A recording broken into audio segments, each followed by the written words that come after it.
What's up guys, Sal here. So the last time we saw that the Snapdragon 8 Plus Gen 1 chip on the Galaxy Z Fold 4 is so efficient that it lasted longer than the S22 Ultra in the battery drain test, despite the Z Fold 4 having 600 mAh fewer capacity. Not only that, but it's also much more fluid and faster than the S22 Ultra. So this fixes one of the biggest issues with Samsung foldables, and that is the battery life. Now the thing with human nature is that we always want more, and for those who want a little extra, Samsung has a new smart feature on the Z Fold 4 called Light Performance Mode. For some reason, Samsung didn't mention it at the Unpacked event, but to get to this feature, you need to go into the settings. Under Performance Profiles, there are two options, Standard and Light, along with the explanation of what each of them does. The phone comes with Standard as default, which runs the chipset at its full potential, but the Light mode is designed to help save the handset's battery life and run it cooler. Now you might ask, how's this different from the usual battery saver optimization of One UI? What's so special about this?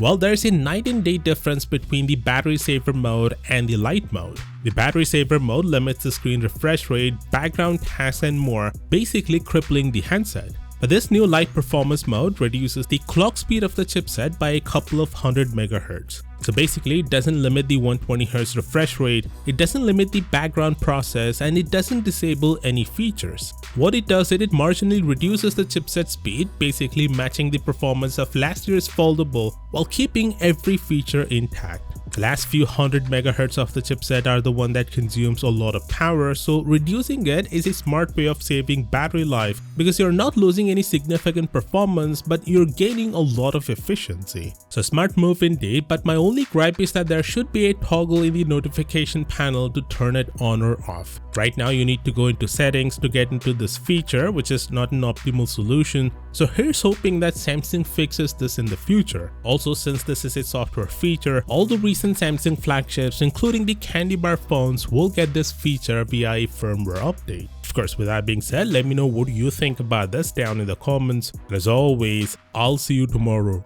Peace out.